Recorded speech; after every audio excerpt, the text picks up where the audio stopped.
அல்லேலூயா. சந்தோஷமா அல்லேலூயா, அல்லேலூயா, அல்லேலூயா, அல்லேலூயா. கர்த்தர் நல்லவர். ஆமென். அல்லேலூயா. மட்டும் கர்த்தர் நம்மை நடத்தின கிருபைக்காய் கர்த்தரை துதிக்கிறேன். இந்த நாளிலும் கூடி வந்திருக்கிற ஒவ்வொரு தேவ பிள்ளைகளையும் இயேசு கிறிஸ்துவின் நாமத்தினாலே வாழ்த்துக்கிறேன். கர்த்தர் உங்களை அதிகமாய் ஆசீர்வதிப்பாராக.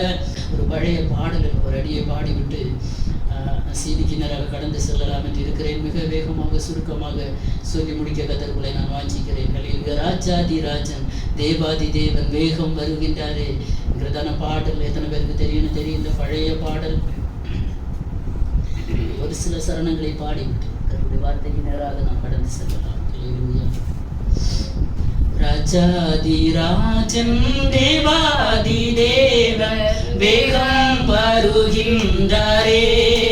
ராஜாதி ராஜன் தேவாதி தேவன் வேகம் வருகின்றாரே. நம் இயேசு ராஜா வருவார், எந்த சுத்தரை சேருங்கள் என்பார். நம் இயேசு ராஜா வருவார், எந்த சுத்தரை சேருங்கள் என்பார். ஆக நாம் அங்கு சேர்ந்திடுவோம்.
தேவாதி தேவன் வேகம் வருகின்றார். ஹல்லேலூயா. முத்திரை பெற்ற சுத்தர் யாவரும் வெண்ணங்கி தரித்தவரா ஜெய கொடிகள் பிடித்திடுவார், மீட்பின் கீதங்கள் பாடிடுவார். ஆக நாம் அங்கு சேர்ந்திடுவோம். எத்தனை பேர் சொல்ல முடியும் இந்த காலை வேளையில நானும் சேர்ந்திடுவேன். ஹல்லேலூயா, ஹல்லேலூயா. என் மீட்பர் உயிரோடு இருப்பதனால என் கண்ணால் அவரை காண்பேன். ஹல்லேலூயா, ஹல்லேலூயா, ஹல்லேலூயா. கர்த்தர் நல்லவர். மிக அருமையான பாடல். ஆமென். ஹல்லேலூயா. இந்த நாளில் ஒரு விசை கூட உங்களை வாழ்த்துகிறேன். கர்த்தர் உங்களை தாராளமாய் ஆசீர்வதிப்பாராக. ஒரு வசனத்தை எனக்கு வாசித்து தாங்க. 1 சாமுவேலின் புஸ்தகம் 11வது அதிகாரம் அதனுடைய 5வது வசனத்தின் 2வது லைன்ல இருந்து வாசிங்க. ஜனங்கள் அழுத முகாந்தரம் என்ன என்று கேட்டார். இந்த இடத்துல நம்ம பார்த்தோம்னா இதனுடைய பின்னணி என்ன? 1-2 வசனத்தை சத்தமா சீக்கிரமா வாசிங்க. அதே காலத்திலே நாகாஸ் என்னும் அம்மோனியன் வந்து கிலியாத்தில் இருக்கிற யாபேசை முற்றுகை போட்டான். அப்பொழுது யாபேசின் மனுஷர் எல்லாரும் நாகாசை நோக்கி, எங்களோட உடன்படிக்கை பண்ணும், அப்பொழுது உம்மை சேவிப்போம் என்றார்கள். அதற்கு அம்மோனியன் ஆகிய நாகாஸ், நான் உங்கள் ஒவ்வொருவருடைய வலது கண்ணையும் பிடுங்கி இதனாலே இஸ்ரவேல் எல்லாவற்றின் மேலும் நிந்தே வர பண்ணுவதே நான் உங்களோட பண்ணும் உடன்படிக்கை என்றான். என்ன உடன்படிக்கை? என்ன உடன்படிக்கை பண்ணுவானா? ஒவ்வொருத்தருடைய வலது கண்ணை புடுங்கி உங்க மேல நிந்தைய வர பண்ணுவேன். இதுதான் நான் உங்க கூட பண்ற உடன்படிக்கை. இந்த சரித்திரத்துக்கு நான் போகல. இது ஒரு பெரிய விஷயம், ஒரு பெரிய ஒரு சப்ஜெக்ட். ஆனா அதை கேட்ட போது இஸ்ரவேல் ஜனங்கள் எல்லாம் என்ன செய்தாங்களா? அழுதாங்களா? நான் இன்னைக்கு சொல்ல போகிற சப்ஜெக்ட், நீங்கள் அழுகிறதன் முகாந்திரம் என்ன? அழுகிறோம் பல நேரங்கள்ல. எதற்காக அழுகிறோம்? என்ன முகாந்திரத்தினால இன்னைக்கு அழுறீங்க? அல்லேலூயா. பல நேரத்துல வேதனை, துன்பம், துக்கம், இழப்பு, தாங்க முடியாத சோதனைகள், போராட்டங்கள், நிந்தைகள், அவமானங்கள், இதனால அழுகிறோம். சில நேரத்துல மகிழ்ச்சியினால என்ன செய்கிறோம்? சந்தோஷம் அதிகமானாலும் ஆனந்த கண்ணீர் வருகிறது, அதுக்கும் அழுகிறோம். அல்லேலூயா. இதை ரொம்ப நேசிக்கிறவங்க, பெத்த பிள்ளை தாய்கிட்ட ஏதாவது சொல்லும் போது, தேவையில்லாத பேசும்போது பெற்றோருக்கு என்ன வருகிறது? அழுகுதான் வரும். இங்கே அழுகிறதனுடைய முகாந்திரம் 2 விதத்துல அழுகிறோம். ஒண்ணு முகாந்திரத்தோட அழுகிறாங்க, இன்னொன்னு முகாந்திரம் இல்லாம அழுகிறவங்களும் இருக்கிறாங்க. ஒப்புக்கு வேண்டி அழுகிறவங்களும் இருக்கிறாங்க. சிலவங்க சில இறந்த வீட்டுல போயாச்சுன்னா உண்மையிலே மனம் உடைஞ்சு என்ன செய்வாங்க? அழுவாங்க இல்லையா? சிலர் என்ன செய்வாங்க? அழணுமேன்னு எல்லாரும் அழுறத பார்த்தோன்னா சிலருக்கு என்ன வரும்? அழுக வரும். இன்னைக்கு நம்ம ஏதோ ஒரு விஷயத்துல அழுது கொண்டு இருக்கிறோம். முகாந்திரம். இந்த உலகத்துல எது எடை அதிகமானது என்ன கேட்டா நான் சொல்லுவேன், ஒரு கண்ணீர் தான். மிக கஷ்டத்துல, நெருக்கத்துல, இழப்பின் மத்தியில நம்ம வடிக்கிற கண்ணீருக்கு கொஞ்சம் எடை அதிகம், வெயிட் அதிகம். எத்தனை பேர் ஆமோதிக்கிறீங்க? சாதாரண வராது. கண்ணீர் எங்க இருந்து வருதுன்னு தெரியுமா? எங்க இருந்து உற்பத்தி ஆகுது? எங்க இருந்து? சொல்லுங்க. கரெக்ட். இருதயத்தில் இருந்து.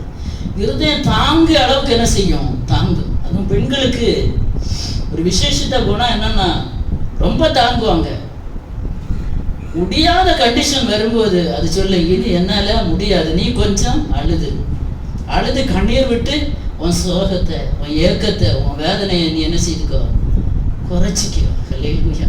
இந்த உலகத்துல எடை அதிகமான ஒரு பொருள் என்னன்னு என்ன கேட்டா நான் சொல்லுவேன், வேதனையில, இருதயத்தின் ஆழத்துல, ஒரு இழப்பின் மத்தியில, அதுவும் பெற்றோர் உயிரோடு இருக்கும்போது ஒரு பிள்ளை மரித்து போகுதுன்னா, அந்த சூழ்நிலையை நீங்க நினைச்சு பார்த்தீங்கன்னா, நாங்க அதை கடந்து வர கர்த்தர் உதவி செய்தார். அந்த நேரத்துல விடுகிற கண்ணீர் இருக்கிறது, அது உலகத்துல எல்லாவற்றை விட எடை அதிகம். அல்லேலூயா. அல்லேலூயா. எத்தனை பேர் ஆமோதிக்கிறீங்க?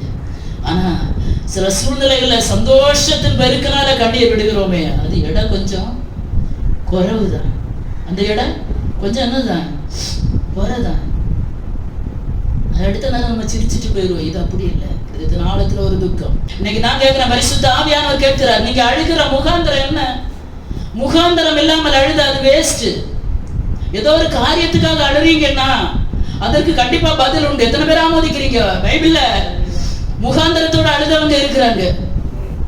அல்லேலூயா. முகாந்திரத்தோட அழுதவங்க இருக்கிறாங்களா இல்லையா? அழுது இருக்கிறாங்க. பதில் கிடைச்சிருக்கா? கிடைச்சிருக்கு. அல்லேலூயா. கர்த்தர் பதிலை கொடுத்திருக்கிறார். ஒரு 4 காரியங்களை மிக வேகமாக சொல்லி நம்ம ஜெபிக்கலாம். அல்லேலூயா. எஸ்தரின் சரித்திரம் 8வது அதிகாரம், அதனுடைய 3-5 வரை முதல்ல வாசிங்க. ஸ்பீடா வாசிச்சுட்டாங்க. எஸ்தரின் சரித்திரம். இன்னும் எஸ்தர் ராஜ சமூகத்தில் பேசி அவன் பாதங்களில் விழுந்து அழுது ஆகாரியனான ஆமானின் தீவினையையும் அவன் யூதருக்கு விரோதம் செய்ய யோசித்த யோசனைகளையும் பரிகரிக்க அவனிடத்தில் விண்ணப்பம் பண்ணினார். அப்பொழுது ராஜா பொற்செங்கோலை எஸ்தருக்கு நீட்டினான். எஸ்தர் எழுந்திருந்து ராஜ சமூகத்தில் நின்று 5வது வசனத்துல அதனுடைய முதல் பகுதியை வாசிங்க. ராஜாவுக்கு சித்தமாய் இருந்து அவர் சமூகத்தில் எனக்கு கிருபை கிடைத்து ராஜ சமூகத்தில் நான் சொல்லும் வார்த்தை சரி என்று காணப்பட்டு அவருடைய கண்களுக்கு நான் பிரியமாய் இருந்தால் ராஜாவின் நாடுகளில் எல்லாம் இருக்கிற யூதரை அழிக்க வேண்டும் என்று அமேதாவின் குமாரனாகிய ஆமான் என்னும் ஆகானியன் தீவினையாய் எழுதின கட்டளையை சொல்லாமல் போக பண்ணும் எழுதி அனுப்ப வேண்டும். இங்க எஸ்தர் அழுறாங்க. எதுக்கு அழுறாங்க? பின்னும் எஸ்தர் ராஜ சமூகத்தில் பேசி அவன் பாதங்களில் விழுந்து அழுதாள். ஒரு காரியம் நடக்கணும்னா அவனுடைய பாதத்துல விழுந்து அழுகிறதுல எந்த தப்பும் இல்லை. எழுத்தின்படி இது நான் சொல்ல வரேன். எஸ்தர் ராஜாத்தியான நம்ம எல்லாருக்கும் தெரியும். இப்ப ராஜாவுடைய மனைவி, ஒரு ராஜாவுடைய மனைவி ராணி, அவ அழணுமா? இல்லையா? ராஜஸ்திரீ அவ அழணுமா? இதுக்காவது அவளுக்கு என்ன குறை இருக்கு? எந்த குறையும் இல்ல. கைக்காலு காலு அவ கை அப்படி நொடிச்சாலே 10 பேர் வந்து நிற்பாங்க. என்ன வேணும், என்ன செய்யணும்னு கேட்டு அப்படி குனிந்து நிற்பாங்க. ஆனா அவ அழுகிற ராஜாவுடைய பாதத்துல விழுந்தால காரணம் என்ன? யூத ஜனங்களை அழிக்கும்படி ஆமான் என்ன செய்தான்? ராஜாவுடைய முத்திரை மோதிரத்தினால முத்திரை போட்டு எத்தனை நாடுகள்? 127 நாடுகளுக்கும் நகல்களை அனுப்பினான். அப்ப குறிக்கப்பட்ட நாட்கள் வரப்போகுது. இப்ப எஸ்தர் யாரு? யூத குலத்தை சார்ந்தவள். ஹல்லேலூயா. அப்ப தனக்கு ஜனத்துக்காக இப்ப ராஜாத்தி ஆன உடனே ஜனத்தை மறந்தாளா? இனத்தை மறந்தாளா? குடும்பத்தை மறந்தாளா? சொந்தத்தை மறந்தாளா? பந்தத்தை மறந்தாளா? யாரையும் மறக்கல. ஹல்லேலூயா. கர்த்தர் அவளை அங்கு கொண்டு போனதுக்கு முகாந்திரம் உண்டு. அவள் அழ ஒரு முகாந்திரம் இருந்தது. என் ஜனம் அழிகிறது என்னால பார்க்க முடியாது. ஹல்லேலூயா, ஹல்லேலூயா. அதுல ரொம்ப முக்கியமா அந்த வசனம், ராஜாவுக்கு சித்தமாய் இருந்து அவர் சமூகத்தில் எனக்கு கிருபை கிடைத்து ராஜ சமூகத்தில் நான் சொல்லும் வார்த்தை சரி என்று காணப்பட்டு. முதல்ல அந்த ராஜாவிடத்துல நமக்கு என்ன கிடைக்கணும்? கிருபை கிடைக்கணும். 2வது நம்ம சொல்லுகிற விண்ணப்பங்கள் வேண்டுதல்கள் சரி என்று காணப்பட வேண்டும். அப்படி சரியா இருக்கிற பட்சத்துல நீங்க எனக்கு என்ன செய்யணும்? இந்த ஆமானால எழுதப்பட்டு எல்லா நாடுகளுக்கு அனுப்பினீங்களே, சகல யூதர்களையும் என்ன செய்யணும்? அழிக்கணும்னு. அது செல்லாமற் போக பண்ண வேண்டும். ஹல்லேலூயா. அதனுடைய அந்த 6வது வசனத்தின் 2வது பகுதியை வாசிங்க. 6வது, என் குலத்துக்கு வரும் அழிவை நான் எப்படி சகிக்க கூடும் என்றால். ஹல்லேலூயா. என் குலத்துக்கு வருகிற அழிவை நான் எப்படி? ராஜாத்தி தான். ராஜா அரண்மனையில் இருக்கிற இன்னைக்கு ஹல்லேலூயா திறப்புல நிற்க எத்தனை பேர் தயாரா இருக்கிறோம்? எசேக்கியேல் ஒரு வசனம் ஞாபகம் வருகிறது. எசேக்கியேல் தீர்க்க தரிசன புஸ்தகம் நினைக்கிறேன் 22வது அதிகாரம் 30ஆம் வசனம் நினைக்கிறேன். வாசிங்க பார்க்கலாம். எசேக்கியேல் 22:30 நினைக்கிறேன். நான் தேசத்தை அழிக்காதபடிக்கு திறப்பிலே நிற்கவும் சுவரை அடைக்கவும் தக்கதாக ஒரு மனுஷனை தேடினேன், ஒருவரையும் காணேன். கர்த்தர் சொல்லுகிறார், தேசத்தை அழிக்க, திறப்புல நிற்க, சுவரை அடைக்க ஒரு மனுஷனை தேடினேன், ஒருவனையும் காணோம். இன்னைக்கு எத்தனை பேர் எஸ்தர மாதிரி? ஹல்லேலூயா. என் குலம், என் ஜனம், என் பிள்ளைங்க, என் மருமக்க, என் பேர பிள்ளைங்க, என் குடும்பம், என் கோத்திரம், என் ஃப்ரெண்ட்ஸ், என்னை சுத்திலும் இருக்கிற ஜனங்கள் இன்னும் இயேசுவை அறியாமல் இருக்கிறாங்களே. எத்தனை பேர் அவர் பாதத்துல விழுந்து அட இன்னைக்கு ரெடியா இருக்கிறீங்க, தயாரா இருக்கிறீங்க? ஹல்லேலூயா. கர்த்தருடைய கண்களிலே கிருபை கிடைத்து நான் சொல்லுகிற முகாந்தரம் உண்மை என்று கண்டால் நீங்க எனக்கு உதவி செய்யுங்க. ராஜா பொற்செங்கோலை எஸ்தருக்கு நேராக நீட்டினானா இல்லையா? நீட்டினான். நாமே உனக்கு வேண்டுதல் என்ன? ஹல்லேலூயா. அதனுடைய 9வது வசனத்தை வாசிங்க. ஸ்பீடா வாசிங்க. 9வது அதே அதிகாரம் 9வது வசனம். சிவான் மாதம் என்னும் 3ஆம் மாதம் 23ஆம் தேதியாகிய அக்காலத்தில் தானே ராஜாவின் சம்பிரதிகள் அழைக்கப்பட்டார்கள். மொர்தெகாய் கற்பித்தபடி எல்லாம் யூதருக்கும் இந்த தேசம் முதல் எத்தியோப்பியா தேசம் உள்ள 127 நாடுகளின் தேசாதிபதிகளுக்கும் அதிபதிகளுக்கும் அதிகாரிகளுக்கும் அந்தந்த நாட்டின் வழங்கும் அட்சரத்திலும் அந்த ஜாதியார் பேசும் பாஷையிலும் யூதருக்கு அவர்கள் அட்சரத்திலும் அவர்கள் பாஷையிலும் எழுதப்பட்டது. ஒரு நிமிஷம். அப்போ 127 நாடு இருக்கு. ஒவ்வொரு நாட்டிலேயும் ஒவ்வொரு பாஷை, ஒவ்வொரு அட்சரம், எழுத்து, ஒவ்வொரு அட்சரம். அப்போ இவன் எப்படியெல்லாம் அனுப்புனானோ அதே மாதிரி இப்ப திருப்பி ஆமான் அனுப்புனா. அந்த நேரம் மொர்தெகாய் வாசல்ல இருந்தாரு இல்லையா? வாசற்படியில இருக்கிறார். இப்போ ஆமான் அவுட்டு, மொர்தெகாய் உள்ள.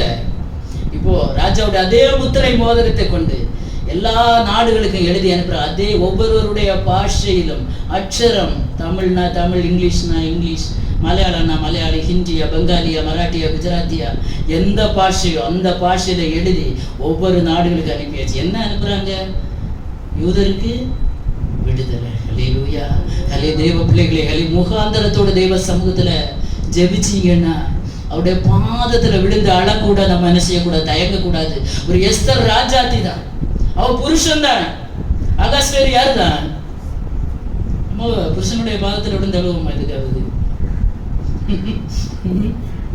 முகாந்தரம், ஒரு காரியத்திற்கு ஒரு முகாந்தரம் இருந்து நம்ம அழுகிறது நல்லது. முகாந்தரம் இல்லாம அவங்க அது பேசினாங்க இது பேசினாங்க நம்ம அழ வேண்டிய தேவையில்லை, சும்மா இருந்து அழ வேண்டிய தேவையில்லை. ஏதாவது ஒரு காரியம் உண்டுன்னா ஆண்டவருடைய பாதத்துல விழுந்து அவருடைய கண்களில கிருபை கிடைக்கும் வரைக்கும், அந்த பொற்செங்கோல் நமக்காக நீட்டப்படும் வரைக்கும். அப்படி என்றால் கர்த்தர் பரலோகத்திலிருந்து நோக்கி பார்க்க மட்டும். எரேமியா புலம்பல சொன்னாரே, என் கண்ணீர் ஓய்வின்றி இடைவிடாமல் சொரியும். ஹல்லேலூயா. யார்கிட்ட? பக்கத்து வீட்டு மைனி கிட்ட. யார்? இல்லை, ஒரு காலம் சொல்லாதுங்க. எந்த ஃப்ரெண்ட்ஸ் ஜெபிக்கிற ஃப்ரெண்ட்ஸ் இருப்பாங்க, தப்பே கிடையாது. ஜெபிக்கிற ஒரு கூட்டம் நம்ம சுற்றி எப்பவும் இருக்கிறதுனா, எனக்கு ஒரு சிலரை கர்த்தர் தந்திருக்கிறார். நான் இங்கே வேதனைப்பட்டேன்னா எனக்கு ஃபோன் வரும், சிஸ்டர் நீங்கள் எந்த பிரச்சனையில் இருக்கிறீங்க, அந்த இருதயங்கள் ஒன்று சேரட்டும். ஆமென். ஜெபிக்கிறவங்கள ஃப்ரெண்ட்ஷிப்பாக வச்சுருங்க. வாரத்துக்கு ஒரு நாள் 2 நாள் ஆகும், ஃபோன் போட்டு சொல்லுங்கள், எனக்கு இந்த விஷயம் இருக்குது, எனக்காக ப்ரேயர் பண்ணுங்க.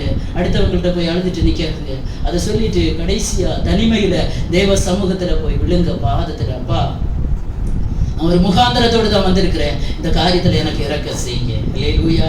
இறக்கம் கிடைச்சதா? வாசிங்க 16, 17 ஆகிய வசனங்கள். 16, 17, அதே 8வது அதிகாரம் 16. யூதருக்கு வெளிச்சமும் மகிழ்ச்சியும் களிப்பும் கனமும் உண்டாயிற்று. ராஜாவின் வார்த்தையும் அவனுடைய கட்டளையும் போய் சேர்ந்த எல்லா நாடுகளிலும் எல்லா பட்டணங்களிலும் யூதருக்குள்ளே அது மகிழ்ச்சியும் களிப்பும் விருந்துண்டு கொண்டாடும் நல்ல நாளுமாயிருந்தது. யூதருக்கு பயப்படுகிற பயம் தேசத்து ஜனங்களை பிடித்ததினால் அவர்களில் அநேகர் யூத மார்க்கத்தில் அமைத்தார்கள். ஹல்லேலூயா. ஹல்லேலூயா. ஹல்லேலூயா. யூதருக்கு களிப்பும் ரட்சிப்பும் மனமகிழ்ச்சியும் விருந்து உண்கிற ஒரு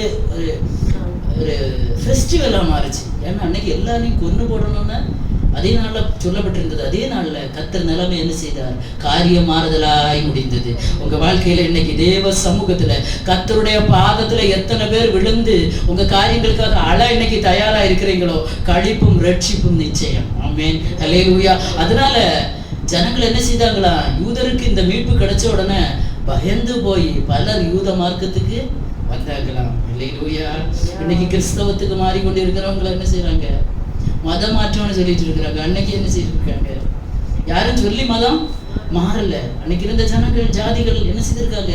இவங்களுக்கு இப்படி ஒரு ரட்சிப்பை அருளுகிற ஒரு தெய்வம் இருக்காருன்னா அவர் தான் தெய்வம் என்று சொல்லி யூத மார்க்கத்தில் என்ன செய்திருக்கிறாங்க? வந்திருக்கிறாங்க. நம்மளை பார்த்து சிலர் வரணும் அடுத்த வாரத்தில் இருந்து. ஹல்லேலூயா. எங்க போறாங்க இவங்க? இவ்வளவு பிரச்சனை வீட்டுல இருக்கு, இவ்வளவு போராட்டம் குடும்பத்துல இருக்கு, ஆனாலும் சந்தோஷமா இருக்கிறாங்களே, மகிழ்ச்சியா இருக்கிறாங்களே, இவங்க போற இடத்துக்கு நானும் போகணுமே, நம்மளை பார்த்து அநேகர் வரணும், இந்த இடம் நிரம்பணும். ஆமென். ஹல்லேலூயா. ஹல்லேலூயா. ஒண்ணு கர்த்தருடைய பாதம் மாத்திரம். ஆமென். ஹல்லேலூயா. அந்த மரியாள் தேவ சமூகத்துல பாதத்துல போன ஒரு வெள்ளைக்கல் பரணி அவ கையில இருந்தது. அது ஃபுல்லா பரிமள தைலம், விலையேறப்பெற்ற பரிமள தைலம். யார்ட்டையும் கேட்கல, அதை உடைச்சா அவனுடைய பாதத்துல ஊற்றினா தலைமையினா துடைக்க ஆரம்பித்தார். ஹல்லேலூயா. இன்னைக்கு இருதயத்தை எத்தனை பேர் உடைக்க ஆயத்தமா இருக்கிறீங்க? விலையேறப்பெற்றதுதான். ஹல்லேலூயா. நம்ம ஒவ்வொருடைய கண்ணீரும் விலையேறப்பெற்றது, ஆண்டவருடைய பார்வையில விலையேறப்பெற்றது. கர்த்தருடைய சமூகத்துல ஒவ்வொருத்தருக்கும் ஒவ்வொரு துருத்திகள் வைக்கப்பட்டிருக்கிறது. எத்தனை பேருக்கு துருத்தி காலியா இருக்கு? கண்ணீரு வீணாலும் ஒப்பி எடுத்து துருத்தியிலாக்கும் நாதனுண்டு, துருத்தி நிறையும் போல் அளந்தெடுத்து அனுகிரகம் செய்யும் நோரேசு உண்டு. கண்ணீர் அது ஒப்பி எடுத்து அது அப்படியே நம்ம ஒரு கொஞ்சம் தண்ணி கீழே சிந்தினா ஒரு துணி வச்சு அதை ஒப்பி எடுத்து அதை புழிஞ்சு விட்டுருவோமே, அது மாதிரி புழிஞ்சு ஆண்டவர் ஒரு சொட்டு கூட கீழே வேஸ்ட் ஆகாம எல்லாம் துருத்தியில் ஆக்கி வைக்கிறார். துருத்தி நிறையும் போது எந்த அளவு கண்ணீர் விட்டுருக்கிறீங்களோ அந்த ஒவ்வொரு கண்ணீருக்குள்ளும் ஒவ்வொரு விண்ணப்பங்கள் இருக்கிறது, ஒவ்வொரு கண்ணீருக்குள்ளும் ஒவ்வொரு பெருமூச்சுகள் இருக்கிறது, ஒவ்வொரு கண்ணீருக்குள்ளும் ஒவ்வொரு வேண்டுதல்கள் இருக்கிறது, ஒவ்வொரு ஏங்கல்கள் இருக்கிறது. கர்த்தருக்கு தெரியும். விடுகிறது கண்ணீர் தான், சாதா ஒரு சொட்டு பார்வையில் என்னதுதான் கண்ணீர் தான். அந்த கண்ணீருக்குள்ள மறைந்திருக்கிறதே விண்ணப்பங்கள். தேவ சமூகத்துல கர்த்தர் பார்க்கிற ஒரு நாள் உண்டு. நம்முடைய துருத்திகள் நிறையட்டும். ஆமென், ஹல்லேலூயா. கர்த்தர் அதெல்லாம் பார்த்து நமக்கு ஒரு ஆசீர்வாதத்தை தருகிற ஒரு நாள் உண்டு. யாரையும் பார்க்காதுங்க. விலையேறப்பட்ட கண்ணீரை தேவ சமூகத்துல கர்த்தருடைய பாதத்துல ஊற்றுங்க, நனைங்க. ஹல்லேலூயா, ஹல்லேலூயா. ஆண்டவரை நீங்க பார்த்து கொள்ளுங்கப்பா. இது முடியாது, எஸ்தரால முடியாது, மொர்தெகாயால முடியாது. ராஜா தான் அதுக்கு முத்திரை போடணும். யாருதான் முத்திரை போடணும்? அந்த ராஜாதி ராஜாவை அல்லாமல் அந்த ராஜாதி ராஜா செயல்படாவிட்டால் நம்முடைய காரியங்கள் எதுவுமே ஒன்றும் செய்ய முடியாது. இந்த ராஜா செயல்படணும். அவருடைய பாதத்தை இறுக பற்றி கொள்ளுங்க. யாக்கோபு சொன்னானே, நீர் என்னை ஆசீர்வதித்தால் ஒளிய உண்மை போக விடேன் பின்னாடி வருகிறது. ஹல்லேலூயா. சீக்கிரமா சொல்லி விடுகிறேன். அப்போ ஜனங்களுக்காக திறப்புல நிற்கிற ஒரு இருதயம் வேணும். எத்தனை பேர் குடும்பத்துல என்ன ரட்சிக்கப்படலையோ, என்ன இந்த இயேசுவின் அன்புக்குள்ள வரலையோ, அவங்களுக்காக கண்ணீர் விடுங்க, கண்ணீர் விடுங்க. தப்பே கிடையாது. ஒரு ஆத்மா வேலை பெற்றது. ஹல்லேலூயா. இரவும் பகலும் கண்ணீர் விட்டு அழுங்க. தேவ சமூகத்தோட பாதத்தை விடாம பற்றி கொள்ளுங்க. ஆண்டவரே, இதுல இருந்து எனக்கு ஒரு விடுதலை வேண்டும், ஒரு ரட்சிப்பு வேண்டும். என் ஜனத்துக்காக நான் இப்ப எஸ்தரை போல எத்தனை பேர் தயாரா இருக்கிறீங்க? விடுதலைக்காக, ரட்சிப்புக்காக. ஹல்லேலூயா, ஹல்லேலூயா. கர்த்தர் அற்புதங்களை செய்வார். யூதருக்கு களிப்பும் ரட்சிப்பும் உண்டானது. ஆமென். இரண்டாவதாக வாசிக்கலாம். ஹல்லேலூயா. யோபுவின் புஸ்தகம் 16வது அதிகாரம் 20வது வசனம். யோபு 16:20 வாசிங்க. பரிகாசத்தினால் அழுகிறார். என் சிநேகிதர் என்னை பரிகாசம் பண்ணுகிறார்கள். என் கண் தேவனை நோக்கி கண்ணீர் சொரிகிறது. ஹல்லேலூயா. இங்க நிந்தனை பரிகாசத்தினால் முகாந்தரம் வேணும். முகாந்தரம் இல்லாம தேவ சமூகத்துல போய் அழாதுங்க. ஹல்லேலூயா. ஒரு முகாந்தரத்தோட தான் அழுறீங்க, கண்ணீர் வடிக்கிறீங்க. எந்த மனுஷனையும் பார்க்காதுங்க. தேவ சமூகத்துல வந்து கண்ணீர் வடிக்க. எந்த மாதிரி எனக்கு தேவ சமூகத்துல வந்தாச்சுன்னா என்ன தெரியாமலே எனக்கு கண்ணீர் வரும். கண்ணீரா வரும். எங்கிருந்து வருதுன்னு எனக்கு தெரியல. ஒரு ஆத்தும பாரத்தை கர்த்தர் தந்திருக்கிறார். அதற்காக கர்த்தரை நான் துதிக்கிறேன். ஹல்லேலூயா. கண்ணீர் வரணும். யோபு சொல்லுகிறார், நிந்தை, பரிகாசம், அவமானம், பட்டிருக்க வேதனை கொஞ்சம் நஞ்சமா. 10 பிள்ளைகளையும் இழந்தார். தனக்குண்டான ஆஸ்திகள், சம்பத்து, ஐஸ்வர்யம் எல்லாம் இழந்து போறது. இந்த நேரத்துல ஒரு மனுஷனை பரிகாசம் பண்ண எப்படி இருக்கும்? நினைச்சு பாருங்களேன். கொஞ்சமா நினைச்சு பார்த்திருக்கீங்களா? மொத்தத்துல எல்லாத்தையும் இழந்து சீராய் நிற்கிறாரு. சரீரம் வேற பலவீனப்பட்டிருக்கிறது. பருக்களை நாய்கள் நக்கி கொண்டு இருக்கிறது. ஒரு புண்ணு காலில் இருக்குது. அது நாய் நக்குதுன்னா எப்படி இருக்கும்? நினைச்சு பாருங்களேன். அப்படிப்பட்ட கொடிய வேதனைக்குள்ள இருக்கிறார் மனுஷன். யாரு அவரை பரிகாசப்படுத்தினது? என் சிநேகிதர். யாரு? நேசித்தவங்க. சிநேகிதர். இன்னைக்கு சிநேகிதரால வருகிறதான அவமானங்கள், நிந்தைகள். அதான் முகாந்தரம் ஒன்று இருக்கிறது, நிந்தை, அவமானம். அந்த சமூகத்தில் அவர் என்ன செய்தாரா? என் கண் தேவனை நோக்கி கண்ணீர் சொரிகிறது. ஹல்லேலூயா, ஹல்லேலூயா, ஹல்லேலூயா. நான் தைரியமா சொல்லுவேன், என் கண்ணீர் சொரிஞ்ச நேரங்கள் உண்டு. எத்தனை பேர் நிந்தைகள், அவமானங்கள் வாழ்க்கையில வருகிறது. ஆமென். அந்த நேரத்துல கர்த்தரை நோக்கி கண்ணீர் சொரிஞ்சீங்கன்னா யோபுக்கு விடுதலை கிடைச்சா? ஹல்லேலூயா. கிடைச்சா கிடைக்கலையா? கிடைச்சது. விவரமா சொல்ல ஆசைதான், டைம் இல்லை. ஹல்லேலூயா. நிந்தனைகள், அவமானங்கள் வரும்போது கர்த்தரை நோக்கி கண்ணீர்கள் சொரியட்டும். ஆமென். ஹல்லேலூயா. அன்னாளுடைய வாழ்க்கையில பாத்தீங்கன்னா 1 சாமுவேல் 1வது அதிகாரம் 2:6 ஆகிய வசனங்களை வாசிங்க. 2வது வசனம் வாசிங்க. அவனுக்கு 2 மனைவிகள் இருந்தார்கள். ஒருத்தி பேர் அன்னாள், மற்றவள் பேர் பெனினாள். பெனினாளுக்கு பிள்ளைகள் இருந்தார்கள், அன்னாளுக்கோ பிள்ளை இல்லை. 6வது வசனம். கர்த்தர் அவள் கற்பத்தை அடைத்தபடியினால் அவளுடைய சக்களத்தை அவள் துக்கப்படும்படியாக அவளை மிகவும் விசனப்படுத்துவாள். 7வது வசனத்தை வாசிங்க. அவள் கர்த்தருடைய ஆலயத்திற்கு போகும் சமயத்தில் அவள் வருஷந்தோறும் அந்த பிரகாரமாய் செய்வாள். இவள் அவளை மனமடிவாக்குவாள். அப்பொழுது அவள் சாப்பிடாமல் அழுது கொண்டிருப்பாள். நம்ம எல்லாருக்கும் தெரியுது பின்னணி. எல்கானாக்கு 2 மனைவிகள், அன்னாள், பெனினாள். பெனினாளுக்கு பிள்ளைகள் இருந்தது. ஒரு சில பிள்ளைகள் இருந்தாங்க. அன்னாளுக்கு பிள்ளைகள் இல்லை. ஆனா எல்கானா அன்னாளை அதிகமா நேசித்திருந்தார். கர்த்தர் அவள் கற்பத்தை அடைத்திருந்தாள். ஏன் அடைச்சிருந்தார்? நானும் கொஞ்சம் யோசித்தேன். ஏன் ஆண்டவரே ஏன் அடைச்சிருந்தீங்க? அன்னாள் தேவ சமூகத்தில் அழணும் என்கிறது ஒரு முகாந்திரத்தை கர்த்தர் வைத்திருந்து. நீ அழணும். சில காரியங்கள் இன்னைக்கு தடைப்பட்டு இருக்குன்னா நீங்க அழணும்னு கர்த்தர் விரும்புகிறார். ஹல்லேலூயா. எதுக்கு தெரியுமா? நீ அழணும். மனுஷன் அழாத. சில ஆசீர்வாதங்கள் தடைபட்டிருக்கா, சில நன்மைகள் கிடைக்காம இருக்கிறதா, ஹல்லேலூயா, சில காரியங்கள் நடக்காம இருக்கிறதா, நீ அழணும், நீ அழணும், நீ அழணும், ஹல்லேலூயா, அழணும்னு கர்த்தர் விரும்புகிறார், ஹல்லேலூயா, ஹல்லேலூயா. இவ வருஷந்தோறும் ஆலயத்துக்கு போகும்போ அவ பிள்ளைகளை ஒன்னு இடுப்புல வச்சிருப்பா, ஒன்ன தோல்ல போட்டிருப்பா, ஒன்ன கையில பிடிச்சிட்டு போவா, இவ எப்படி போவா? அப்போ சரி, உனக்கு தான் ஆண்டவர் தந்திருக்காரு, அதை வச்சுட்டு அமைதியா இருந்த என்ன ஆனா விசனப்படும்படி அவளை என்ன செய்தாலாம், துக்கப்படுத்தினாலாம், ஹல்லேலூயா, மிகவும் விசனப்படுத்துவாளாம். அப்ப என்ன சொல்லியிருப்பா நினைச்சு பார்த்தீங்களா? என்ன சொல்லியிருப்பா? நம்ம ஊர் பழக்கத்தின்படி ஒரு வார்த்தை சொல்லுவாங்க இல்லையா? நான் சொல்ல விரும்பல. பல நேரங்கள் அந்த வார்த்தையை சொல்லி அண்ணால என்ன செய்திருப்பாங்க, வேதனை, ரொம்ப விசனம்னா மன துக்கம். அவ வருஷந்தோறும் பிள்ளை பத்துட்டே இருக்கா, இவளுக்கு ஒண்ணுமே இல்லை, ஹல்லேலூயா. ஆனா அண்ணாளுக்கு அப்ப தெரியல, முகாந்தரம் தெரியல, எதுக்காக எனக்கு பிள்ளை இல்லாம இருக்கிறது. கர்த்தர் சில காரியங்களை வைத்திருக்கிறார், நமக்கு தெரியல. ஏன் வைத்திருக்கிறார் தெரியுமா? இந்த முகாந்தரத்தை நம்ம புரிந்து கொள்ளணும். முகாந்தரம் என்னன்னு புரிஞ்சு கொண்டு தெய்வ சமூகத்துல ஜெபித்தோம்னா அதுக்கு உடனே பதில் உண்டு, ஹல்லேலூயா.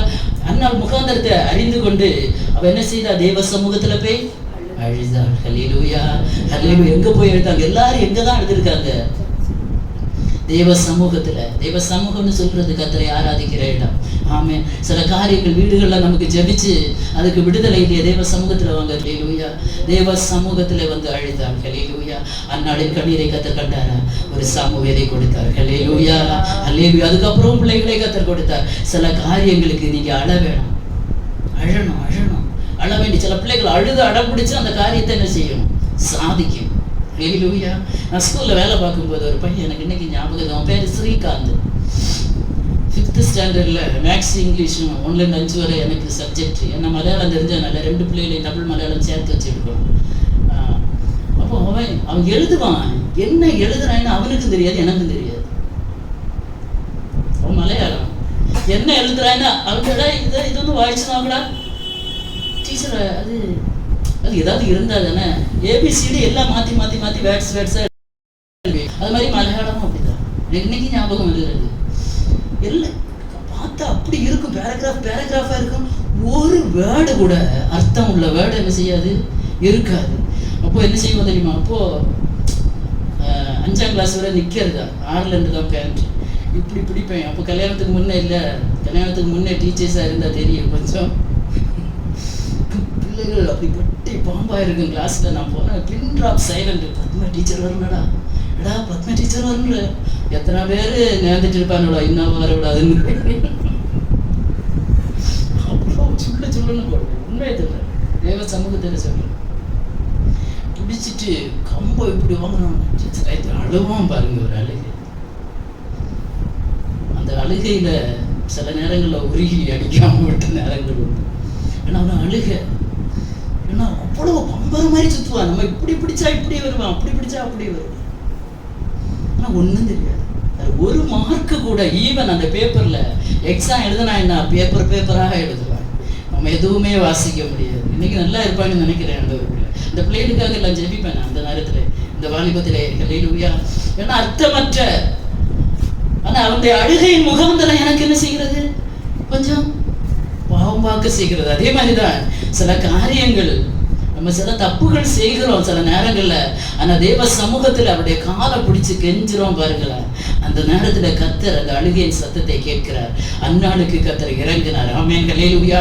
இன்னைக்கு ஒருவேளை ஏதோ ஒண்ணு இல்ல, ஏதோ ஒரு ஆசீர்வாதம் இல்ல, ஒரு நன்மை இல்லை. அதனால நம்மள என்ன செய்யறாங்க, அவமானப்படுத்துகிறாங்க, துக்கப்படுத்துறாங்க. கூட ஒரே வீட்டுக்குள்ள இருக்கவா எப்படி இருக்கும், ஒரே வீட்டுக்குள்ள இருக்கவா அந்த பிள்ளைகள் கூட ஒருவேளை என்ன செய்திருக்கலாம், அன்னாலே துக்கப்படுத்தி இருக்கலாம். ஹல்லேலூயா. கிட்ட போகாம இருக்கலாம், ஆசையா கூப்பிட்டு இருக்கலாம். ஒன்னா பெண்ணினா என்ன செய்யணும், போத அவளுக்கு இல்ல கிட்ட போயிடாத. இதெல்லாம் அன்னாலை மனமடிவாக்கி ரொம்ப வேதனைப்படுத்தினது. ஆனா ஒரு நாள் வந்தது, ஒரு நேரம் வந்தது, அந்த முகாந்திரத்தை உணர்ந்து கொண்ட அன்னாள் தேவ சமூகத்துல போய் அழ ஆரம்பிச்சாங்க. ஹல்லேலூயா. அன்னைக்கே கர்த்தர் துக்க முகத்தை மாற்றினார். ஹல்லேலூயா. தேவ சமூகத்துல அழுவீங்கன்னா முகாந்திரத்தோடு அடுங்க. கர்த்தர் முகாந்திரத்தை பார்த்து ஒரு சாமுவேலை கொடுத்தார். சுருக்கமாக தான், சும்மா தான் சொல்லி விடுறார், பிரசங்கமா பண்ணல. நிறைய தாட்ஸ் இருக்கு, மண்டை ஃபுல்லா ஓடிட்டே இருக்கு, ஆனா சொல்ல நேரம் இல்லை. 3ஆவதாக வாசிக்கலாம், ஏசாயா தீர்க்க தரிசன புஸ்தகம் 38வது அதிகாரம் 1 முதல் 5 வரை கொஞ்சம் ஸ்பீடா வாசிங்க. ஏசாயா தீர்க்க தரிசன புஸ்தகம் 38வது அதிகாரம். அந்நாட்களில் எசேக்கியா வியாதிப்பட்டு மரணத்துக்கு ஏதுவா இருந்தான். அப்பொழுது ஆமோஸின் குமாரனாகிய ஏசாயா என்னும் தீர்க்கதரிசி அவரிடத்தில் வந்து அவரை நோக்கி, நீர் உமது வீட்டு காரியத்தை ஒழுங்குபடுத்தும், நீர் பிழைக்க மாட்டீர், மரித்து போவீர் என்று கர்த்தர் சொல்லுகிறார் என்றான். அப்பொழுது எசேக்கியா தன் முகத்தை சுவர்புறமாக திருப்பிக் கொண்டு கர்த்தரை நோக்கி, கர்த்தாவே, நான் உமக்கு முன்பாக உண்மையும் மன உத்தமுமாய் நடந்து உமது பார்வைக்கு நலமானதை செய்தேன் என்பதை நினைத்தருளும் என்று விண்ணப்பம் பண்ணி எசேக்கியா மிகவும் அழுதான். ஹல்லேலூயா, ஹல்லேலூயா. மூன்றாவதாக பலவீனம், வியாதி நேரத்துல தெய்வ சமூகத்துல அழுங்க. ஹல்லேலூயா. அது ஒரு முகாந்தரம் இருக்கிறது. பலவீனம், முடியல, வெளியே பார்க்க எப்படி இருக்கிறோம்? ரொம்ப நல்லா இருக்கிறோம். ஹல்லேலூயா. என்ன பார்க்க இப்போ உங்களுக்கு எதுவும் தெரியாது, ஆனா எனக்கு என்னென்ன பலவீனம் இருக்குன்னு எனக்கு தெரியும். அது மாதிரி ஒவ்வொருத்தரையும் பார்த்தா நல்லா இருக்கீங்க, வெளிப்பிரகாரம் ஒண்ணுமே தெரியல. ஹல்லேலூயா. ஆனா உள்ளுக்குள்ள ஒரு பலவீனம், ஏதோ ஒரு பலவீனம், ஒரு வீக்னஸ். எந்த விஷயத்துல பலவீனம்? பொருளாதாரத்துல பலவீனமா, சரீரத்துல பலவீனமா, ஆவியில பலவீனமா, ஆத்மாவில பலவீனமா, எதுல இன்னைக்கு பலவீனம்? பிள்ளைகளுடைய படிப்புல ஒரு பலவீனமா, படிக்க முடியலையா? அது தேவ சமூகத்துல, இங்க எசேக்கியா தேவ சமூகத்துல அழ காரணம் என்னன்னா பலவீனம். தீர்க்கதரிசியை கொண்டு கர்த்தர் சொல்லுகிறார், நீ உன் காரியத்தை எல்லாம் ஒழுங்குபடுத்தி நீ மரித்து போவாய். ஒரு பேஷண்ட் சுகம் இல்லாம ரொம்ப கஷ்டப்பட்ட ஒரு சூழ்நிலையில இருக்கும்போது அன்றைக்கு தீர்க்கதரிசிகள் எப்படி இருந்தாங்கன்னு பாருங்க. இன்னைக்கு என்ன சொல்லுவாங்க? மகனே உன்னை ஆசீர்வதிப்பேன், மகளே உன்னை ஆசீர்வதிப்பேன். ஏசாயா தீர்க்கதரிசி சொல்றாரு, உங்க காரியத்தை எல்லாம் ஒழுங்குபடுத்தும் ஐயா, குடும்பத்தை சிலவங்க கடைசி நேரத்துல ஒழுங்குபடுத்துவாங்க. எங்க அம்மா மரிக்கிறதுக்கு முன்னாடி 1 வாரத்துக்கு முன்னாடி, அதுவரை ஒரு 2 months தான் படுக்கையில் இருந்திருப்பாங்கன்னு நினைக்கிறேன். நல்ல பிரத்யாசையோடு தான் இருந்தாங்க. அப்போது அவங்க அந்த 1 வாரத்துக்கு முந்தி அந்த நேரம்லாம் ரொம்ப பேச முடியல. நான் இங்கே ஹாஸ்பிட்டலில் தான் இருந்தேன். அப்போது ஒரு நாள் எங்கள் அக்கா துணி துவைச்சிட்டு இருந்தாங்களா, கொஞ்சம் வீட்டுக்கு கொஞ்சம் தூரத்தில் தான் கிணறு எல்லாம் இருக்கும். பயங்கரமாக ஒரு ஜப சத்தம் கேட்குறதுன்னு சொல்லி, இது யார் ஜெபிக்கிறது? அம்மாக்கு தான் பேச முடியாத, கடைசியில் ரொம்ப பேச முடியாது, நாக்கு கொஞ்சம் இதாகிடுச்சு, குளர் ஆயிடுச்சு. யாரையும் அவ்வளோவா ஐடென்டிஃபை பண்ண முடியல, தெரியல. இது யார் இவ்வளவு ஜெபிக்கிறதுன்னு பார்த்தா எங்கள் அம்மா. எல்லா பிள்ளைகள் ரெக்கார்ட் பண்ணாங்க. 3/4 மணி நேரம் ஜெபிச்சிருக்காங்க. தேசத்துக்காக, குடும்பத்துக்காக, சபைக்காக, பிள்ளைகளுக்காக, பேர பிள்ளைகளுக்காக. ஆண்டவரே எல்லாம் உங்கள் கரத்தில் தருகிறேன். நான் சமீபத்தில் வர அந்த ரெக்கார்டிங் வச்சுருந்தேன். பிறகு எனக்கு இதில் ஸ்டோரேஜ் அதிகம்னு சொல்லி டெலீட் பண்ணிட்டு அப்படி ஜெபிக்கிறாங்க. ஆண்டவரே எல்லாம் உங்கள் கரத்தில் தருகிறேன், எல்லாம் உங்கள் கரத்தில் தருகிறேன், எல்லாம் உங்கள் கரத்தில் தருகிறேன். வீட்டு காரியங்களை ஒழுங்குபடுத்துகிறது. இனி பிழைக்க மாட்டேன். இப்போ இவர் என்ன செய்கிறார் தெரியுமா? சுவர்புறமாய் திரும்பி, இப்போ எப்படி படுத்திருப்பாரு, இது கேட்ட உடனே என்ன செய்யறாரு? சுவர்புறமா திரும்புறாரு. திரும்பி 2-3 காரியங்கள் அவர் சொல்றாரு. கர்த்தாவே, இந்த 3வது வசனம், கர்த்தாவே, நான் உமக்கு முன்பாக உண்மையும் மன உத்தமமாய் நடந்து உமது பார்வைக்கு நலமானதை செய்தேன் என்பதை நினைத்தருளும். அப்போ ரொம்ப கடினமான சூழ்நிலையில தேவ சமூகத்துல ஒரு முகாந்தரத்தை சொல்றாரு. ஆண்டவரே, சரி தீர்க்கதரிசியை கூட சொல்லி நான் மரித்து போவேன்னு, ஆனா ஒன்னே ஒண்ணு, கடைசியா உங்கள்கிட்ட ஒண்ணு நான் பேச விரும்புகிறேன். அது என்ன தெரியுமா? உமக்கு முன்பாக உண்மையும் மன உத்தமமாய் நடந்தேன். சிலதுல இருந்து சில விடுதலைகள் கிடைக்கணும்னா நம்மகிட்ட சில காரியங்கள் என்ன செய்யணும், இருக்கணும். இதுக்கு நீ தகுதியா இருக்கிறியா? தகுதியா இருந்தா இதுக்கு போகலாம். அப்படிதானே? நான் MBBS படிக்காம, நீட் எழுதாம, நானும் டாக்டர்னு சொல்லி இருந்தேன்னா நாளைக்கு போலீஸ் வந்து என்ன செய்வாங்க? டூப்ளிகேட் டாக்டர்னு கொண்டு போவாங்க. அதுக்கு ஒரு தகுதி இருக்கிறது இல்லையா? உலகத்துல சில படிப்புகள், சில வேலைக்கு சில தகுதிகள் இருக்கிறது. இப்போ இவர் தேவ சமூகத்துல இருந்து சும்மா கண்ணீர் விடுகிறது இல்லை, முகாந்தரத்தோடு கண்ணீர் விட்டாலும் சில தகுதிகள் கூட நமக்கு இருக்கிறது என்பதை நம்ம பார்க்கணும். எசேக்கியா சொல்கிறார், ஆண்டவரே, உமக்கு முன்பாக நான் மன உண்மையும் உத்தமமாய் நடக்கு. எத்தனை பேர் ஆண்டவருக்கு முன்பாக உண்மையும் உத்தமமாய் இருக்கிறோம்? எல்லாரும் குறைவுள்ளவங்க தான். மேக்சிமம் கர்த்தருக்கு முன்பாக உண்மையா இருக்கணும். மனுஷன்கிட்ட சில நேரங்கள்ல சிலதை நம்ம மறைக்கிறோம். ஆனா கர்த்தர்கிட்ட நம்ம எதையுமே என்ன செய்யக்கூடாது, மறைக்க கூடாது. அவர் பார்வைக்கு உண்மையா இருக்கணும். உண்மையா இருந்தா பரிபூரண ஆசீர்வாதங்களை என்ன செய்யலாம், பெற்றுக்கொள்ளலாம். இனி அது மாத்திரம் இல்ல, உமது பார்வைக்கு நலமானதை செய்தேன். ஆண்டோடைய பார்வைக்கு கெடுதியா எதுவுமே செய்யல, நலமானதை செய்தேன். அதனால என்னை நினைத்தருள். இப்ப நான் சாக விரும்பல, அதுக்கு அர்த்தம் என்ன? நான் இப்ப சாக விரும்பல, என்னை நினைத்தருளும் என்று விண்ணப்பம் பண்ணி எசேக்கியா மிகவும் அழுதான். மிகவும் என்ன செய்தார்? அழுதார். இப்ப அழுகிறதுக்கு முகாந்திரம் இருக்கிறதா இல்லையா? இப்ப எப்பேற்பட்ட சூழ்நிலையிலும் சில காரியங்களை நம்ம தேவ சமூகத்திலே சொல்லி ஜெபிக்கும் போது என்னதான் பிரச்சனை பலவீனம் இருந்தாலும், எந்த விஷயத்துல சரீர பலவீனம் மாத்திரமல்ல, எந்த காரியத்துல பலவீனமா இருக்கிறதோ ஹல்லேலூயா, அதை தேவ சமூகத்துல சொல்லி, ஆண்டவரே உமக்கு முன்பாக நான் நல்லா இருக்கிறேன்ப்பா. மனுஷன் என்ன எப்படியோ பார்க்கட்டும், மனுஷன் பார்க்கிற பிரகாரமா ஆண்டவர் பார்க்கிறவர் அல்ல. ஆண்டவர் உமக்கு முன்பாக நலமானதை செய்தேன், அதனால என்னை நினைத்தருளும். கர்த்தர் நினைத்தார். ஆமென். ஹல்லேலூயா, ஹல்லேலூயா. அதனுடைய 5வது வசனத்தை வாசிங்க பார்க்கலாம். 2வது பகுதி. எசேக்கியாவை நோக்கி, உன் தகப்பனாகிய தாவீதின் தேவனாயிருக்கிற கர்த்தர் சொல்லுகிறது என்னவென்றால், உன் விண்ணப்பத்தை கேட்டு உன் கண்ணீரை கண்டே, இதோ நான் நாட்களோட 15 வருஷம் கூட்டுவேன். ஆமென். ஹல்லேலூயா. கர்த்தர் கண்ணீரை காண்கிற தேவன், விண்ணப்பத்தை கேட்கிறது, கண்ணீர் வடிக்கிறத பார்க்கிறாரு. எவ்வளவு கண்ணீர் நம்ம நினைக்கிறோம் சில நேரம், ஐயோ ஜெபத்துல இப்படி நம்ம கண்ணீர் வடிக்கிறோம், ஆண்டவரே யாப்பா மௌனமா இருக்கிறீங்க? மௌனமா இருக்கிறவர் எல்லாம் பார்த்து கொண்டுதான் இருக்கிறார். அவருக்கான ஒரு வேலை வருகிறது வரையிலும்.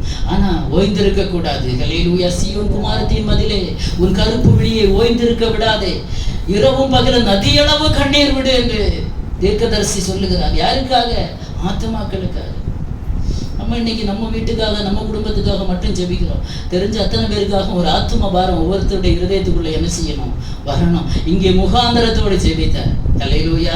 ஆண்டவர் ஜெபத்தை கேட்டு கண்ணீரை கண்டு 15 வருஷங்களை என்ன செய்தார்? கூட்டி கொடுத்தார். உங்க பலவீனங்களை கர்த்தர் மாற்றுவார். ஆமென். ஹல்லேலூயா. தீர்க்க ஆயுசை கர்த்தர் கட்டளையிடுவார். ஹல்லேலூயா, ஹல்லேலூயா. ஆனா ஒண்ணே ஒண்ணு, தேவ சமூகத்துல மாத்திரம் அழுங்க. ஹல்லேலூயா. கடைசியாக ஒன்றை சொல்லி நான் முடிக்க நான் விரும்புகிறேன். ஆசீர்வாதத்திற்காக ஒரு மனுஷன் அழுதார். வாசிக்கலாம். ஓசியா தீர்க்க தரிசன புஸ்தகம் 12வது அதிகாரம் 4வது வசனம். சீக்கிரமா வாசிக்கலாம்.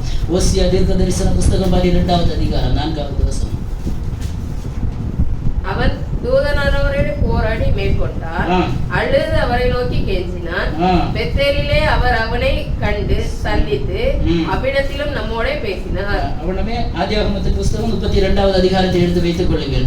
ஓசியா தீர்க்கதரிசி இங்கே யாக்கோபை பற்றி சொல்லும்போது சொல்லுகிறார், அவன் தூதனானவரோட போராடி மேற்கொண்டான். ஹல்லேலூயா. அழுது அவரை நோக்கி கெஞ்சினான். எப்படி அழுதானா? முதல்ல பாதத்துல விழுந்து அழுதாங்க. 2வது அந்நாள் தேவ சமூகத்துல போய் அழுதாங்க. எசேக்கியா சுவர்புறமாக முகத்தை திருப்பி ஆயன் கர்த்தாவே என்று சொல்லி தேவ சமூகத்துல அழுதார். 4வதாக இப்போ ஒருவன் அழுகிறான். யாக்கோபு அழுகிறான். எப்படி அழுகிறான்? கெஞ்சி அழுதானா. சில நேரத்துல தேவ சமூகத்துல கெஞ்சணும். அல்லேலூயா. இறக்கத்துக்காக என்ன செய்யணும்? கெஞ்சணும். மனுஷனுக்கிட்ட போய் கெஞ்சாதுங்க. ஐயோ எனக்கு செய்வீங்களா, தருவீங்களா, மாட்டீங்களா? தேவ சமூகத்துல கெஞ்சிட்டு மனுஷன்கிட்ட போங்க. மனுஷன்கிட்ட கெஞ்சிக்கு கர்த்தர் வைக்க மாட்டார். ஆமென். நம்புறீங்களா? நம்புறீங்களா? தேவ சமூகத்துல கெஞ்சினீங்கன்னா மனுஷன்கிட்ட கெஞ்ச ஆண்டவர் விட மாட்டார். தேவ சமூகத்துல அழுதீங்கன்னா மனுஷனுக்கிட்ட அழ கர்த்தர் விட வைக்க மாட்டார். தேவ சமூகத்துல முழங்கால் போட்டீங்கன்னா மனுஷனுக்கு முன்பாக முழங்கால் படியில தேவன் வைக்க மாட்டார். எத்தனை பேர் விசுவாசிக்கிறீங்க? அல்லேலூயா, அல்லேலூயா, அல்லேலூயா. தேவ சமூகத்துல கெஞ்சினான்.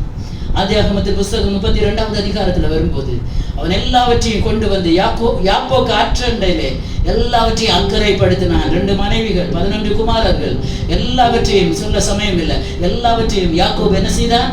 அக்கறைப்படுத்தினான். ராத்திரி யாக்கோபுக்கு தூக்கம் வரல. சகோதரனை சந்திக்க போறான். இப்ப அவன் கண்டிப்பா தேவ சமூகத்துல இருக்கணும். சகோதரன் என்ன செய்வான்? வெட்டி போடுவான். ஏன்னா எல்லாத்தையும் ஏமாத்திட்டு போனவன். அவன் மனசுல வச்சிருப்பானா? வச்சிருக்க மாட்டானா? அவன் மைண்ட்ல இருக்கும். மோகனை என்னைக்காவது நீ ஒரு நாள் வருவ, அப்ப நான் உன்னை பாத்துக்கிறேன். இப்ப 2 பரிவாரங்களோட வரேன். ஆனா கர்த்தர் வாக்கு கொடுத்தார். அவன் போகும் போதே பெத்தேலில வாக்கு கொடுத்தார், உன்னை நான் திரும்பி வர பண்ணுவேன், அது வரைக்கும் நான் உன்னை கைவிட மாட்டேன். அதுவும் அவன் மனசுல இருக்குது. அந்த தைரியம் ஒண்ணுதான். ஒரு தேவ பிள்ளைக்கு கர்த்தர் தந்திருக்கிற வாக்கு தந்த தைரியம், இந்த வார்த்தை தான் தைரியம். ஹல்லேலூயா. வருகிறான். ஆனாலும் ராத்திரி ஆனாலும் ஒரு சஞ்சலம். விடிஞ்ச அண்ணனை பார்க்கணும். எப்படி நான் ஃபேஸ் பண்ணுவேன்? எப்படி இந்த விஷயத்துல நான் ஃபேஸ் பண்ணுவேன்? விடிஞ்சா ராத்திரி முழுசா அல்றீங்களே. யாக்கோபு செய்தது போல செய்ய இன்னைக்கு எத்தனை பேர் தயாரா இருக்கிறீங்க? மனைவி பிள்ளைகள் எல்லாவற்றையும் அக்கறைப்படுத்தினான். பிந்தி யாக்கோபு தனித்திருந்தான். எத்தனை பேர் தனித்திருக்க இன்னைக்கு ஆயத்தமா இருக்கிறீங்க? தனித்திருந்த நேரத்தில் ஒரு தூதனானவன் அவனோடு கூட வருகிறார் இறங்கி. சில தனித்திருக்கிற அனுபவங்கள் தேவ பிள்ளைகளுடைய வாழ்க்கையில வேணும். ஏதோ குடும்ப ஜெபம் பண்ணுகிறோம் என்பது மாத்திரமல்ல, அது ஒரு டெய்லி நம்ம பண்ற ஒரு காரியம். எல்லாரும் சேர்ந்து 2 பாட்டு படிச்சோமா, ஆனா அது சும்மா சிம்பிளா பண்ணுவோம் இல்லையா? பொதுவா ஒரு ஜெபம் பண்ணுவோம். ஆனா தனிமையிலே தனித்திருந்த தேவ சமூகத்துல சொல்றீங்க எல்லா விஷயங்கள், அது மிகவும் பிரயோஜனம் உள்ளது. அதுல சில விளக்க வேண்டியதை விளக்கணும். எதெல்லாம் விடணுமோ விட்டு விடுங்க. ஹல்லேலூயா. எதெல்லாம் விட்டு விடணும்? சில பாரங்கள், சில பாவங்கள் எல்லாவற்றையும் என்ன செய்யணும்? விட்டு விடணும். ஹல்லேலூயா. எல்லாம் சுற்றி நெருங்கி தான் நிக்குது, நெருங்கி நிக்குது. அது எல்லாவற்றையும் உதறி தள்ளிவிட்டு கர்த்தரை நோக்கி ஓடணும் நம்ம ஓட்டங்கள். யாக்கோபு பிந்தி தனித்து இருந்தார், விளக்க வேண்டியதெல்லாம் விளக்குனான். கடைசி ஏன் மனைவி பக்கத்துல இருந்தா என்ன ஜெபம் வராதா? பிள்ளைகள் பக்கத்துல இருந்தா ஜெபம் வராதா? சில விஷயங்களுக்காக சில காரியங்கள், மனைவி பிள்ளைகளை நான் சொல்ல வரல. ஹல்லேலூயா. எது இன்னைக்கு ஜெபத்துக்கு தடையா இருக்கிறதோ, ஹல்லேலூயா, அந்த நேரம் டிவில ஒரு நல்ல ப்ரோக்ராம் ஆடும். நான் ஒரு அடிமையா இருந்தேன் கிரிக்கெட். இப்ப டிவி கனெக்ஷனே கொடுக்கண்டாங்க. என்ன T20 ரொம்ப வைத்தியமா இருந்தேன். விடிய விடிய பார்ப்பேன் கிரிக்கெட். உண்மையில சொல்றேன் தேவ சமூகத்துல கொஞ்சம் கொஞ்சமா வெளியே வந்துட்டேன். இப்ப டிவி கூட கொடுக்கவே செய்யாங்க. ஒரு வேளை மனசங்க போய் கொஞ்ச நேரம் நமக்கு போனாலும் எது இன்னைக்கு அக்கறைப்படுத்த முடியாமல், ஜெபம் உட்பிரவேசிக்க முடியாமல், தூதனோடு போராடி மேற்கொள்ள முடியாமல் எது ஒட்டி கொண்டு இருக்கிறது? ஹல்லேலூயா. எது இன்னைக்கு இருக்கிறது? அதை விளக்குங்க. சிலருக்கு சில சீரியல் அந்த நேரம் வந்தோன்னா மண்டை கறந்தும், அவன் ஒரு பெரிய ஒரு இஷ்யூ கொண்டு வச்சு முடிப்பான். நாளைக்கு தொடரும். ஐயோ, அவ செத்தாளா? அவன் கூட போனாளா? அவ இருக்காளா? ஆனா அப்படி என்ன செய்யும்? பதறும். அடுத்த நாள் என்ன நடக்க போகுது? அவள் அந்த டைமுக்கு முன்னே எல்லா வேலையும் முடிச்சிருவோம். எல்லா வேலையும் முடிச்சுட்டு என்ன போயிருப்போம். அந்த நேரம் பவர் கட் ஆச்சுன்னா நம்ம ஆட்களோட முகம் போற போக்கு பார்க்கணுமே. ஹல்லேலூயா.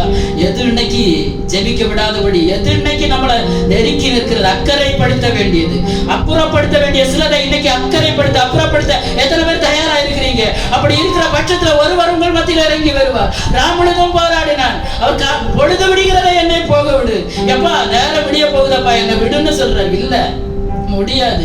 அதுக்காக நான் பொண்டாட்டி பிள்ளையோட எல்லாம் அப்புறம் விட்டுட்டு உங்கள்கிட்ட தனிச்சிருக்கேன். உங்க போக விடுக்க ஐயா, நான் எல்லாத்தையும் அக்கறைப்படுத்தி விட்டு நான் மட்டும் தனிமையா இருக்கேன். நீர் என்னை ஆசீர்வதித்தாலுடைய உம்மை போக விடு. ஹல்லேலூயா. அதுல ஒரே ஒரு வசனத்தை மட்டும் வாசித்துட்டாங்களே. ஹல்லேலூயா. ஆதியாகமத்தின் புஸ்தகம் 32வது அதிகாரம் 29வது வசனம். அப்பொழுது யாக்கோபு உம்முடைய நாமத்தை எனக்கு அறிவிக்க வேண்டும் என்று கேட்டான். அதற்கு அவர், நீ என் நாமத்தை கேட்பானேன் என்று சொல்லி அங்கே அவனை ஆசீர்வதித்தார். ஆமென். ஹல்லேலூயா. அழுது கெஞ்சினான், இப்போ அவனை ஆசீர்வதித்தார். ஆமென். ஹல்லேலூயா. எத்தனை பேர் போராட ஆயத்தமா இருக்கிறீங்க? தேவ சமூகத்துல விளக்க வேண்டியது, விட வேண்டியது எல்லாம் விட்டுருங்க. கர்த்தருக்காக சில காரியங்களை பெற்றுக்கொள்ளணும்னா சிலதை விட்டே ஆகணும். ஹல்லேலூயா. விட முடியாதுதான். கொஞ்சம் கொஞ்சமா விட்டுருங்க. நான் சொன்னேன் இல்ல, நானும் அடிமையா தான் இருந்தேன்னு. ஒரு விளையாட்டு, ஜஸ்ட் நான் எல்லாத்தையும் சொல்லுவேன். அது கேம்ஸ் தானே, ஆனா அது என்னை அடிமைப்படுத்தி வைத்திருந்தது. ஹல்லேலூயா. 9 மணிக்கு கேம் ஆரம்பிக்குதுன்னா 50 ஓவர் ஆனாலும் விடிய பார்ப்பேன். கடைசி நேரத்துல ஒரு பங்குல 4 ரன் எடுக்கணும்னா சீட்டு நுனியில வந்து எழுப்பின நாட்கள் உண்டு, கண்ணீர் விட்ட நாட்கள் உண்டு. இந்தியா தோத்து போச்சேன். உண்மையை சொல்றேன் தேவ சமூகத்தில். அப்படி ஒரு கிரிக்கெட் பைத்தியமா இருந்தேன். என்னை கர்த்தர் மாற்றினார், உங்களை மாற்றுவார். விளக்க வேண்டியது, எதை அப்புறப்படுத்தணும் அதை இன்னைக்கு அப்புறப்படுத்த எத்தனை பேர் தயாரா இருக்கிறீங்க? ஜெபிப்போமா தேவ சமூகத்துல. ஹல்லேலூயா. முகாந்திரத்தோட அடுங்க. நாமளும் போராடணும். அவர் சொல்றார், பொழுது விடுகிறதை நீ என்னை போக விடப்பா. நான் போட்டு நேரம் விடியுது, இனி உனக்கிட்ட மல்ல பிடிச்சிட்டு இருக்கிறத ஊர் ஜனங்கள் எல்லாம் பார்ப்பாங்களே. ஹல்லேலூயா. இல்ல, நான் போக விட மாட்டேன். நீ என்னை ஆசீர்வதித்தால் வழி. முடிஞ்சவங்க வழங்கல் படிடுங்க, முடியலன்னா எழுப்பி தள்ளுங்க. எழுப்பி நிக்க முடியலன்னா உட்கார்ந்துருங்க, பிரச்சனை கிடையாது. அர்ப்பணிப்பின் நேரம் 2 நிமிஷம். என்ன முகாந்திரத்தோடு இன்னைக்கு அழிந்து கொண்டிருக்கிறீங்க தேவ சமூகத்துல? நான் இன்னைக்கு பேச வேண்டியது, நான் உங்களை தெரிந்து கொண்டேன், அந்த வார்த்தை தான். ஆனா பரிசுத்த ஆவியானவர் இதற்கு நேராக என்னை நடத்தினார். ஹல்லேலூயா. ஹல்லேலூயா. முகாந்திரம் எல்லாம் வராதுங்க. நீலி கண்ணீர் வடிக்கிறதுன்னு சொல்லுவாங்க உலகத்துல. ஹல்லேலூயா. அப்படிப்பட்ட ஒரு கண்ணீர் நமக்கு முகாந்திரத்தோட அடுங்க, அதுக்கு கண்டிப்பா விடுதலை உண்டு. ஹல்லேலூயா. எத்தனை பேர் ஆராதனை வேளையின் கடைசி நேரத்துல தேவ சமூகத்துல 2 சொட்டு கண்ணீரோட எத்தனை பேர் ஆயத்தமா இருக்கிறீங்க? அப்பா, இந்த விஷயத்துக்காக ஒரு முகாந்திரத்தோட நான் இன்னைக்கு வந்திருக்கேன். நான் அழ போறேன். ஹல்லேலூயா. கெஞ்ச போறேன் தேவ சமூகத்துல. ஹல்லேலூயா. ஹல்லேலூயா. எல்லா வாய்களை திறந்தப்பா, ஒரு யாக்கோபை போல போராட போகிறேன். ஒரு அன்னாளை போல தேவ சமூகத்துல இருதயத்தை ஊற்ற போகிறேன். தெய்வ பிள்ளைகளை இன்னைக்கு முகாந்தரத்தோடு அழுது கொண்டிருக்கிறீங்கன்னா ஒரு அழுகையின் சத்தத்தை கேட்கிற ஒரு தெய்வம் இருக்கிறார். ஹல்லேலூயா, ஹல்லேலூயா. எரேமியா தீர்க்கதரிசி சொல்லும்போது சொல்கிறார், நீ அழாதபடிக்கு உன் கண்களை அடக்கி, உன் சத்தத்தை அடக்கி, உன் கண்ணை விடாதபடிக்கு நீ உன் கண்களை காத்துக்கொள்ள என்று கர்த்தர் சொல்கிறார். ஒரு கிரியைக்கு பலன் உண்டு. இதனால கண்ணீர் வடிச்சீங்க. நான் ஒரு பிராமிஸை கூட சொல்லி நான் முடிக்க விரும்புகிறேன். எரேமியா தீர்க்கதரிசி சொல்லும்போது சொல்லுகிறார், நீ அழாதபடிக்கு உன் சத்தத்தை அடக்கி, நீ கண்ணீர் விடாதபடிக்கு உன் கண்களை காத்துக்கொள்ள என்று கர்த்தர் சொல்லுகிறார். உன் கிரியைக்கு பலன் உண்டு. ஹல்லேலூயா, ஹல்லேலூயா, ஹல்லேலூயா. ராக்காலத்திலே அழுது கொண்டிருக்கிறவர்கள், ஹல்லேலூயா. புலம்பலிலே எரேமியா சொல்லும்போது சொல்லுகிறார், ராக்காலத்தில் அழுது கொண்டிருக்கிறார். அவளுடைய கண்ணீர் அவள் கன்னங்களில் வடிகிறது. எத்தனை பேருடைய கண்ணீர் இன்றைக்கு கன்னங்களில் வடிகிறது. ஹல்லேலூயா. அவளுடைய நேசர் எல்லாரும் அவளை தேற்றுவதற்கு ஒருவர் கூட இல்லை. எத்தனையோ சொந்த பந்தங்கள், எத்தனையோ நண்பர்கள், ஆனா தேற்றுவதற்கு யாரும் இல்லை.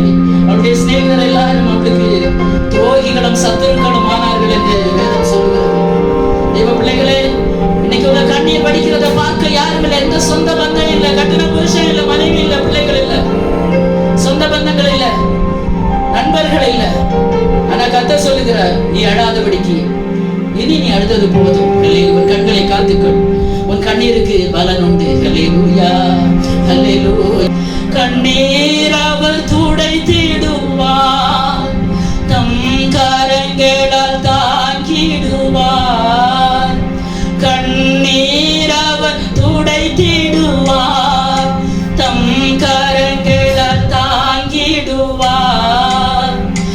எந்த கல்வாரினா ஏகனேசுவாலே எல்லா பாருங்கள் அகற்றிடுமே. எந்த கல்வாரினா ஏகனேசுவாலே எல்லா பாருங்கள் அகற்றிடுமே. கண்ணீர் அவர் துடைத்திடுவார், தம் கரங்களால தாங்கிடுவார். எல்லா தேவ சமூகத்துல ஆண்டவரே, நான் வெட்ட கண்ணீருக்கு எனக்கு பதில் வேணும். எத்தனை பேர் கேட்க போறீங்க, ஆண்டவரே நான் வடித்த கண்ணீருக்கு எனக்கு பதில் வேணப்பா. இன்றைக்கு சில காரியங்களுக்காக முகாந்தரத்தோட நான் கண்ணீர் வடித்துக் கொண்டிருக்கிறேன் அப்பா. இன்றைக்கு எனக்கு ஒரு பதிலை தருவீர்கள். ஹல்லேலூயா, ஹல்லேலூயா. இன்னைக்கு வடிக்கிற கண்ணீர் எல்லாம் கன்னங்கள் வடிகிறது. உன்னை தேற்றுவதற்கு ஒரு நேசரும் இல்லை, உன்னை பார்க்க எந்த கண்ணும் இல்லை, எந்த உறவும் இல்லை, எந்த சிநேகமும் இல்லை. உன்னை பார்க்கிற ஒரு கர்த்தர் இருக்கிறார். சொல்றேன், உன் கண்ணீரை கண்டேன்ப்பா, உன் கதறல நான் கேட்டேன். யாக்கோபு பின்பு தனித்திருந்த தேவ சமூகத்தில் கெஞ்சினானே, பரலோகத்திலிருந்து தூதன் இறங்கி வந்தான். ஆமென், ஹல்லேலூயா. எத்தனை பேர் கெஞ்சாயத்தமா இருக்கிறீங்க?